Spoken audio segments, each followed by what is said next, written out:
这些年，一些富豪、明星、导演都在抛售自己名下的房产和股票，纷纷跑到海外去购置资产。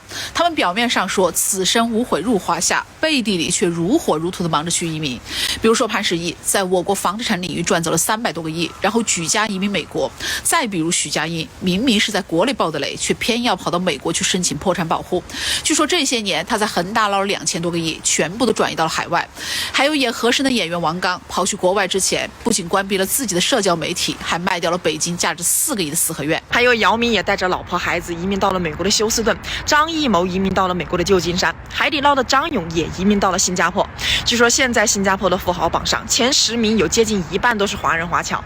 目前我国的移民人数已经超过了1000万，占全球移民人口的第4位。那么这些有钱人为什么要马不停蹄地跑到国外去？他们到底在害怕什么？越来越多的富豪都选择离开中国，甚至举家全体移民。有人说是为了追求财富增值，还有人说是为了规避某种风险。但是呢，无论如何，就在当下，甚至此时此刻，还有很多富豪，要么是刚刚办理好移民手续，要么是正在办理移民的路上。最近，中国最大呼吸厂家李希言加入了新加坡国籍，以215亿美元身家一举成了新加坡的新的首富。给大家讲讲这个李希言可能他没有老马和强东这么出名，但是人家实力可不一般在疫情阶段，这个李希言的迈瑞科技向国内提供了呼吸机8万台，向国外提供了4万台。这一家公司的市值瞬间暴增了3440亿人民币。当大家认为中国又要出一个新首富的时候，他移民了。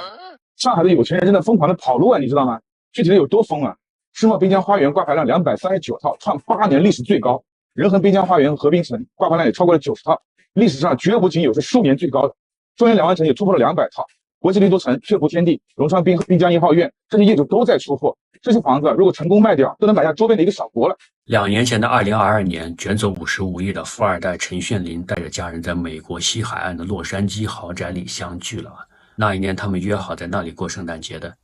而2年后的这个圣诞节，他在美国可能会迎来他的浙江老乡，卷着巨款跑到了美国跟家人团聚的华侨控股实控人于增云。只不过于增云的家人住在美国的东海岸的华盛顿特区豪宅里，相同的是他们都很喜欢海景别墅。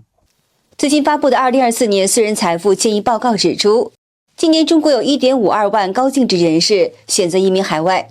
这个数字呢，不仅超越去年的1.32万人，甚至还在全球移民输出国中名列榜首。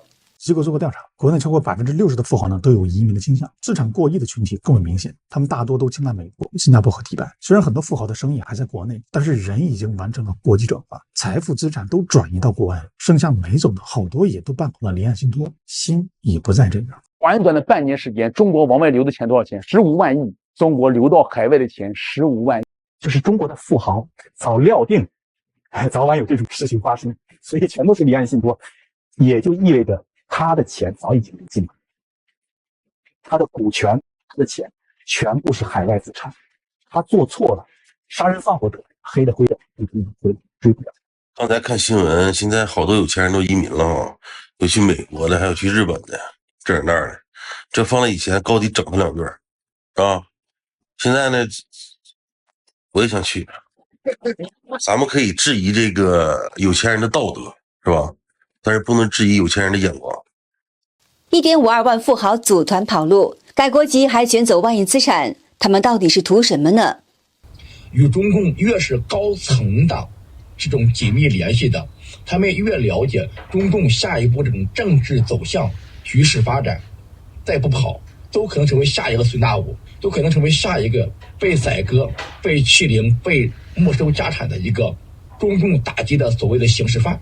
所谓移民潮，无非就2种人，就是刚才东华说的财富精英和知识精英。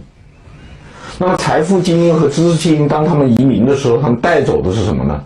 是财富和知识。如果我们一个国家的财富和知识都被带走了，留下的是什么呢？贫穷和愚昧。那么一个贫穷和愚昧的国家，它需要的是什么呢？它需要一个皇上。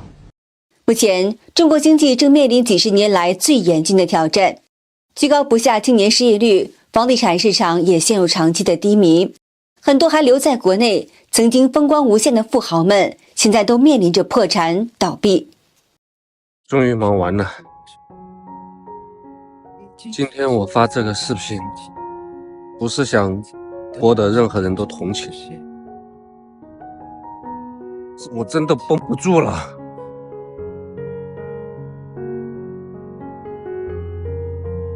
自从公司倒闭以后，我感觉自己的人生太多的不如意了。给大家看看我曾经辉煌的样子吧。2年前，我还有着上亿的资产。当时呢，我有20多家公司，有8套房子、3台车、300多家旅行社，一家800平的会所，一家上千平的饭店，一家张家界的民宿，还有一家12万平的洗煤厂。结果呢，因为几年的疫情，加上市场不景气，再被好朋友的做局欺骗，导致我失去了所有，包括房子、车子、票子，还有我这最不值钱的面子。我曾经是人人羡慕的一个拥有亿万资产的老板。1993年，上海东方明珠做一手建造起来的，当时在我们当地我也有小有名气。大家好，我是江苏2家大的船厂挖部队老板，我叫朱美生。因种种原因，我破产了。现在的我欠下了3020多万的债务，但是我不服输。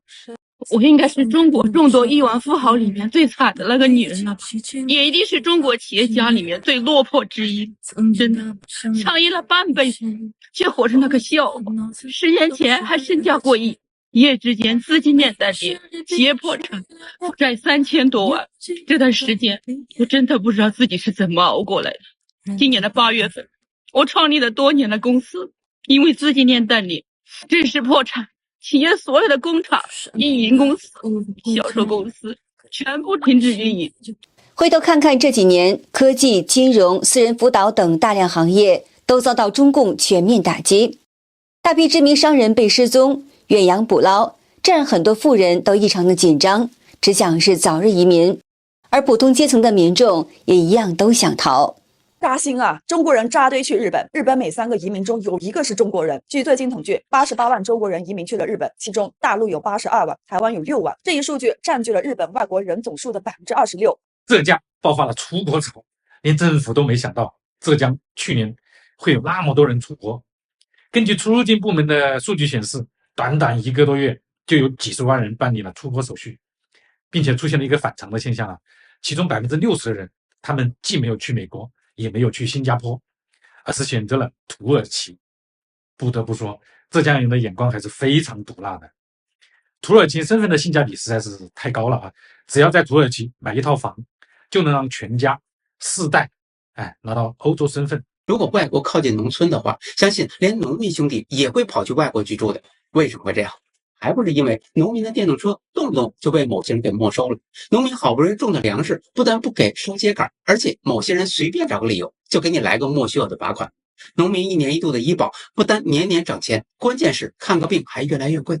有网友说，已经出国的朋友告诉我，出国只是为了不想卷了，不想中年失业，只想生活规律，能朝9晚5，有正常休假的生活。就是他出生没多久，我们就给他弄一本澳洲护照。